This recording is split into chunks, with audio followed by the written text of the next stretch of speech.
The images that you see on your screen right now are from the Facebook headquarters. This is where the Prime Minister, Mr. Narendra Modi, is at the moment. He's arrived just a few moments back, and in about 10 minutes from now, perhaps a little longer, Mr. Modi will be addressing perhaps millions of people around the world on Facebook. He'll be taking questions from thousands of people.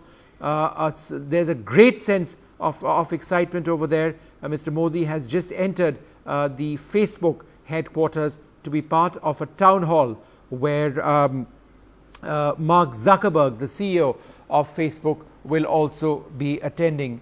So we're going to come back to that in just a few moments from now. But as you can see over there, the entourage of the Prime Minister arriving at the Facebook headquarters. In just a little while from now, Mark Zuckerberg, the CEO of Facebook, is going to be taking the Prime Minister onto a stage where he's going to be addressing lots of people around the world. We are told that the Prime Minister will also be taking questions, people taking photographs with the Prime Minister as he made his way to Facebook. This is one of the highlights of his two-day visit to Silicon Valley. The Prime Minister was also had a very successful visit earlier on in the day when he met the CEOs of global IT majors, many of whom, for example, leaders at Qualcomm, leaders at Microsoft, leaders in Google, promised to bring to India state-of-the-art technology, often for no cost at all, in the process of helping India develop economically and develop socially. In this part of his visit, the Prime Minister will be involved in what he has described as his effort to reach out and recognize the importance of the social media. He's spoken extensively about this earlier on in the day as well. Let's just go straight across to NDTV's Nidhi Razdan, who joins us from Facebook headquarters. Nidhi, what's happening around you? Well, Vishnu, the Prime Minister is expected here any minute now, and I think in just under 10 minutes, the event is going to get underway. This town hall here, it's a completely packed hall, where mostly we understand there are, employees of Facebook, their friends and relatives who are here. Some people who've been flown in from other parts of the U.S. Who had submitted questions for this event, and perhaps from other parts of the world as well. So the Prime Minister, I think, is going to be here any moment now. Interestingly, Facebook employees and the media also got an email saying that the dress code for today's event was going to be very formal. And actually, in Silicon Valley and in California in general, and Facebook in particular, it's been known to be far more laid back and relaxed. People just come to work in jeans and shorts. Mark Zuckerberg is famous for hating suits and ties. So one of the things that people are talking about is whether he's going to end up wearing a nice suit and tie as well while he meets Prime Minister Modi. So that will be some fun little bit of trivia to watch out for. But in a few minutes now, Vishnu, this town hall will get underway. About 45 minutes to an hour is the expected duration in which the Prime Minister is expected to take a number of questions that have come to Facebook over the last few weeks when this town hall was announced. So, Nidhi, do we have any details now on what the structure of the event is? Well, Vishnu, like I said, it's meant to be a Q&A. I think there will be some remarks that will be made by Prime Minister, by Mark Zuckerberg, before it's opened up to question and answer. How those questions have been shortlisted is not clear.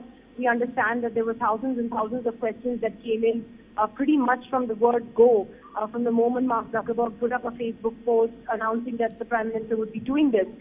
So what processes that they have involved to filter those is not known, but certainly we understand that there are some people who've been flown in after their question has been chosen so that they can ask the Prime Minister their desired question. And like I said, about 45 minutes to an hour is the allotted time here. So it will be quite a substantively long Q&A. And what happens after the Facebook event? He, I believe, travels to the Google campus. What is his itinerary there? Well, Vishnu, that's right. The Prime Minister then moved on to the Google headquarters, where he's going to be meeting Sundar Pichai, interacting with employees there, and then an important announcement expected there today of Google setting up free Wi-Fi in 500 Indian railway stations, something the Prime Minister spoke of in his speech last night and will actually formally be announced when he visits the Mountain View headquarters of the big tech giant. He'll also be addressing a conference of Indian and American startups later in the day, before he then moves on to hold his big speech for the Indian diaspora, for the Indian community here in San Jose at a local stadium. The seating capacity of that stadium, Vishnu, is about 18,000. But from what we understand, the organizers say some 45,000 people wanted to sign up for the event. So they are planning to set up giant screens outside so that people can watch. So that, of course, is now become a familiar sight now with Prime Minister Modi when he travels abroad. He makes a conscious attempt to reach out to the Indian community and to, in a sense, to address them. And it's certainly a part of his style of diplomacy when he travels. So that is how he will cap his trip here in San Jose before he flies back to New York to meet with President Obama tomorrow. I think there may be an interesting announcement. We're not too sure at the moment of a possible Air India flight between Bangalore and the west coast of the United States. There was a buzz and expectation that perhaps that flight may be announced by the Prime Minister. Have you got any indication of that at all? Well, there have been reports to that effect, Vishnu. This would actually, if it is announced, be the longest, I think the longest flight in the world, about 18 hours or so. At the moment, Indians who come here normally come via Europe or Dubai. Those are the most popular routes, there is really no direct flight. There's also the fact that it is an extremely long route, if it is one. So there has been some speculation to this effect, some reports to this effect, we just have to wait and see if the Prime Minister does actually announce that. And certainly it would be symbolic if he does. Given the links between Bangalore and Silicon Valley that are often spoken of here, and if there is a direct flight that's announced, that would certainly take that a step further.